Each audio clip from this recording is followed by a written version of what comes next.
Hey, I'm Marius from Roosevelt, and you're watching Toasted. You've played in a band when you were in your teenage years. What kind of band was that? I mean, it was all kinds of different bands, really. Like probably 10 different combinations, and it was more like school bands. And it started more like rock bands, and then my last band, where I was playing drums, was more like an indie guitar band. And we actually had like a bit of success, and we were also playing at Paradiso. I remember we were playing. Oh, really? Before Balthazar, and we were supporting them. So that was like my first contact with touring and with having a record label and doing all that. And I was playing drums. What age were you then? It was like 17 to 20. Oh, nice. Yeah.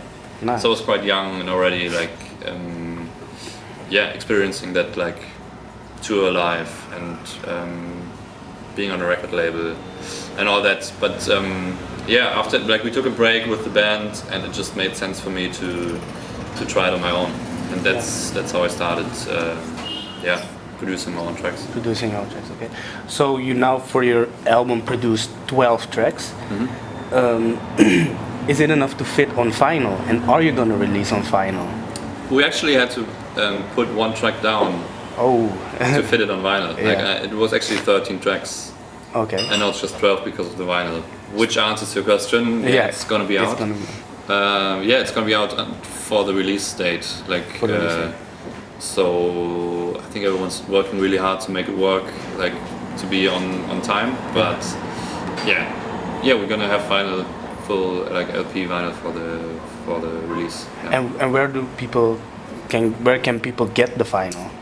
I'm not sure. I guess everywhere where you can buy vinyl. Just on the website or something. Definitely on the website. Yeah.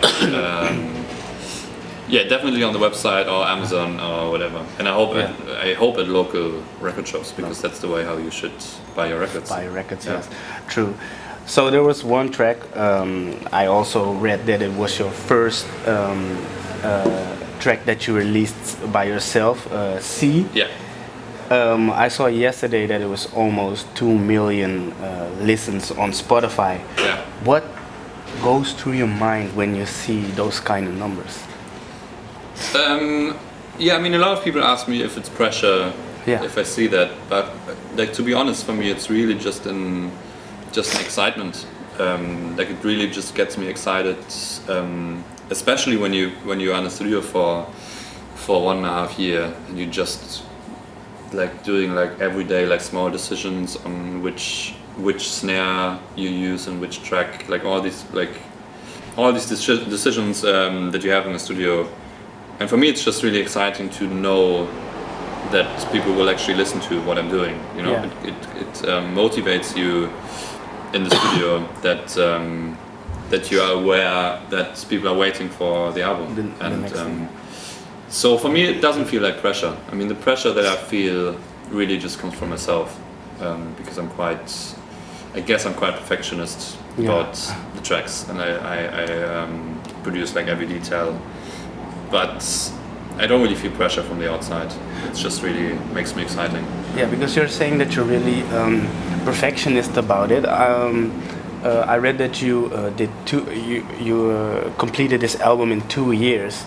Mm-hmm. How long does it take before you're like, okay, this track is done, or are you like Kanye West that now on Tidal he keeps on reworking his tracks and it's never complete? I mean, the hard part is like really letting go and saying this is it. It almost feels like doing a screenshot, because you can always do more to a track, you know. And at some point you have to force yourself to stop working on a track. And finding that moment can be quite hard. But I mean, on the album, because it's me in the studio alone, it's not the typical process of going to a studio, playing all the tracks, then somebody mixes it, and then the album's done. Yeah. For me, it's really more like a chaotic process, and it can be quite a mess. Like all these tracks lying around, and you work on the drums for that track, and then you sing for that track, and then you mix that track, and then you start another one. So Yeah, you have to imagine it more like all kinds of projects laying around, and all in different like stadiums, different in a different situation, and so yeah, some tracks are finished in 3 weeks, like from beginning to end, and some take like years, or like maybe 1 year or something. Years sounds dramatic, but yeah. You get what I mean. It depends. It depends on the track and on the depends on the track, and it's also the process itself is different with each track. Of course. Yeah. Okay. Back to C again. You also produced the video itself. What was the idea behind the video, and did you do it yourself? And if you did, how did you film it? Did you edit it as well? I did the video for Montreal, the one we are performing. For C, I actually did a video at the very beginning, more like a visual video, where I was just collecting visuals from the internet. And that was what I did for C, but then there was a different video for C that I didn't do. Yeah, but I did it for Montreal. That was my video. Like a friend helped me, Fabian Podeshma from Cologne. Like a really good video director. He also did Hold On, the music video for that. Friend of mine, and he helped me with Montreal. But yeah, I tried to direct it by myself, more like an experiment. Like I just wanted to try it out. But actually, what I learned from it is how hard it is to do it. Exactly. So after that, I was a bit like, okay, maybe I should concentrate on the music. So, probably, but it was a nice video, so why not? Yeah, and it was fun to do. And I still try to be involved in the process of doing videos and stuff. Yeah. And I try to pick the right people to do it, but I think I learned to give it away to people that know their stuff. Like I'm a musician and they are the movie directors. Okay. And not do everything by myself. Okay. And focus on the music. Okay, cool. There's another track, Hold On. You just spoke about it. It was really inspiring to me. The lyrics, if I'm correct, because it was hard to find the lyrics online, were like, continue what you're doing, no matter what, and hold on to hold on your loving wherever, make it work. What was your thought process behind it? I mean, with lyrics, it's always more like things that emphasize the music a bit. Yeah. Like normally the music is the first thing I finish, and the way I write lyrics is a bit more as if I would put another instrument on the recording. Like I don't like the lyrics to be like the main thing in the foreground and distracts from the instrumental. Yes. But I guess that's how I do it, and I think Hold On is quite a euphoric and positive track. It is. And that's why the theme of like holding on to something was fitting really good to the track. Because with me it came across like hold on to what you're doing. I saw it like work-wise, but is it a love song? It can be. It can be. It can be. It can be all kinds of songs. It depends on how you take it. Yeah, I mean that's what I mean. Like I try to write lyrics that are quite abstract and just with multiple meanings. Describe a certain mood, but you can for yourself think about like special situations where it fits, you know. And awesome. I don't try to narrow it down to like a specific situation. Yeah, I like it if it stays quite open and can be suitable for different situations. Cool. I also saw, of course, your cover of your album, and it perfectly fits the music. Mm-hmm. Were you involved in the process as well? Yeah, I mean, it was a photographer we worked with called Brian Vu in New York, and he did the shooting. So it was his work, but at the end it was my choice to pick this as the album cover. We did different colors and different variations, and somehow that was the one that felt like the album cover. I mean, it's hard to describe it, but we did like 2,000 pictures or something, and then you just see one picture and you just know that's it. Like you don't have to search for any other. And that was pretty much the case with the picture. It just felt like the right album cover. to me it was perfectly chosen because it really fits the music. When you look at the picture and you hear the music, it's like, yeah, this is it. Right. Yeah.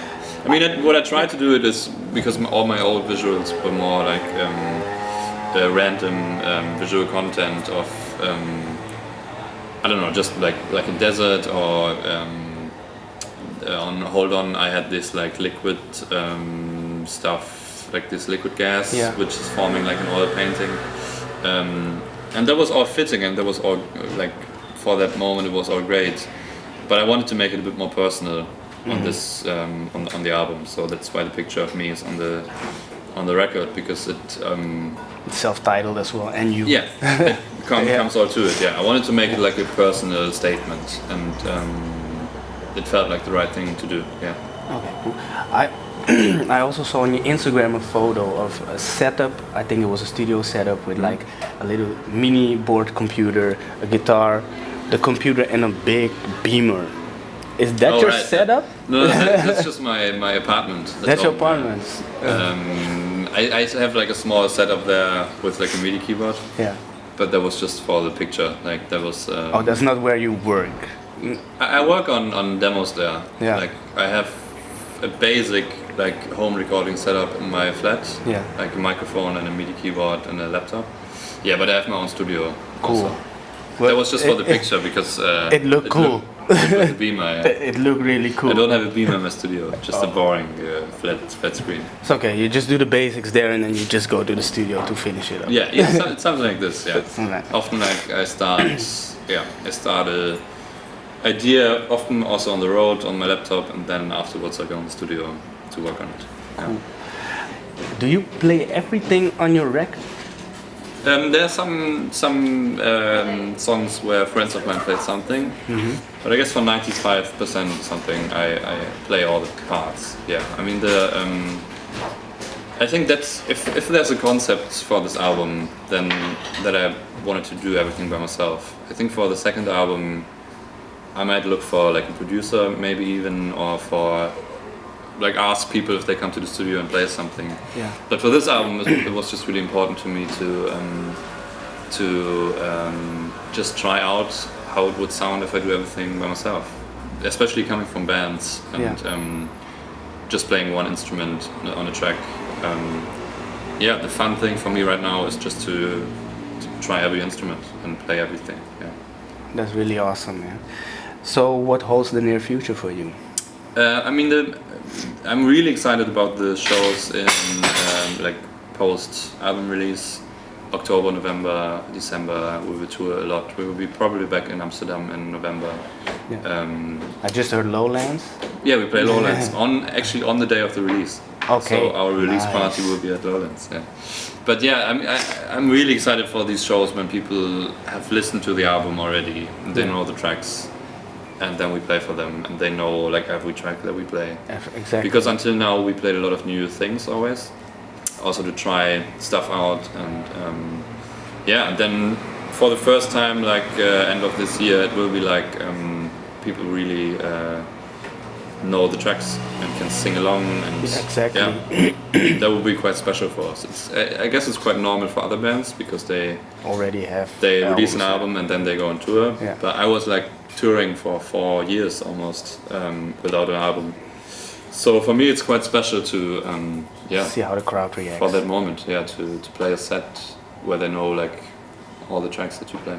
Yeah.